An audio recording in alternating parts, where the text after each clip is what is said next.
दुसरा ओवी क्रमांक 19 व 20.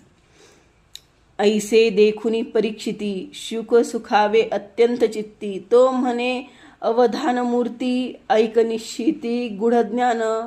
द्वितीय अध्यायी निरूपण. नारद वासुदेव संवाद जान. निमिजयाताशी प्रश्न मुख्य लक्षण भागवत धर्म अर्थ. परीक्षित राजाची अशी उत्कंठा पाहून शुक्राचार्यांना अत्यंत आनंद झाला आणि ते म्हणाले, तू अवधानाची मूर्ती बनलास.